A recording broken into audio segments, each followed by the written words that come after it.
오상신경외과 오민철 원장입니다. 오늘도 한 여성분의 사연을 소개해 드리겠습니다.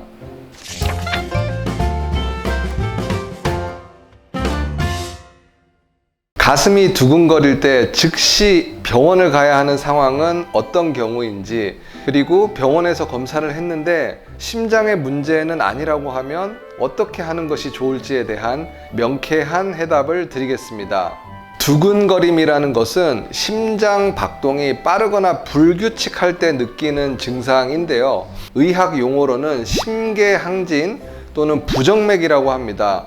누구나 두근거림이 나타나면 혹시 내 심장에 문제가 생긴 건 아닌지 걱정을 하게 되는데요. 물론 심장이 원인인 경우가 많고, 의외로 많은 원인으로 감정적으로 흥분하거나 불안한 상태 또는 심한 운동이나 술, 담배, 카페인 등이 원인인 경우가 많습니다. 두근거림이 있을 때 심장 질환을 의심할 만한 두근거림이 어떤 경우인지 알려드리겠습니다. 첫 번째는 현기증이나 어지럼증 또는 실신 등의 증상이 두근거림과 동반된 경우이고요. 두 번째는 흉통이나 호흡곤란이 있는 경우. 세 번째는 심혈관 질환 가족력이 있거나 고혈압, 고지혈증, 관상동맥 질환 등의 위험 인자가 있는 경우에 발생하는 두근거림은 심장 질환을 의심할 만한 증상이기 때문에 빨리 병원에 가셔야 됩니다.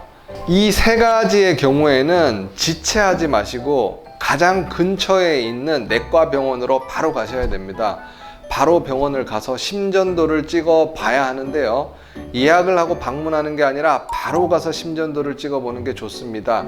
그 이유는 부정맥은 두근거림 등의 증상이 있을 때가 심전도로 진단할 수 있는 가장 좋은 시기이기 때문입니다.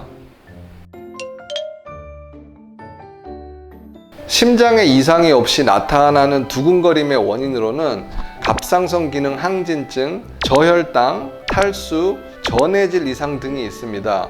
또한 처방을 받은 약물에 의해 발생하는 경우도 있는데, 대표적인 약물로는 일부 혈압약이나 기관지 확장제, 그리고 식욕 억제제, 갑상선 호르몬약, 당뇨약, 우울증약, 항생제 등이 있습니다. 그리고 전문 의약품이 아닌 일반 종합 감기약 등도 두근거림을 유발할 수 있는 경우가 있으니까 꼭 확인을 해볼 필요가 있습니다. 가슴 두근거림의 약 3분의 1은 공황장애나 정신적인 스트레스, 불안증 같은 정신적인 문제, 감정적인 문제 때문에 발생합니다.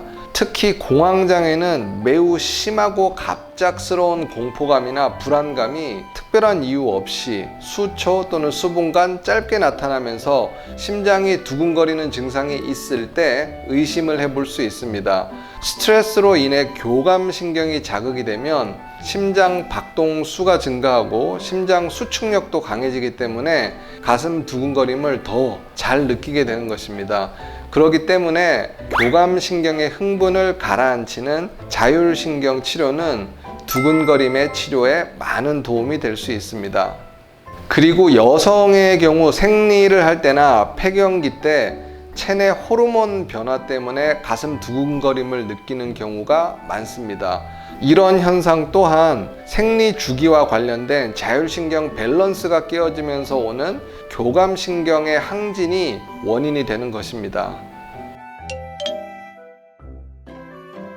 가슴 두근거림 증상이 있다고 해서 모두 부정맥 치료를 받는 것은 아닙니다. 증상이 없고 장기간 경과를 관찰했을 때 심장의 수축 기능을 떨어뜨리지 않으며 실신이나 급사를 발생시킬 위험성이 거의 없는 부정맥은 치료를 하지 않아도 됩니다.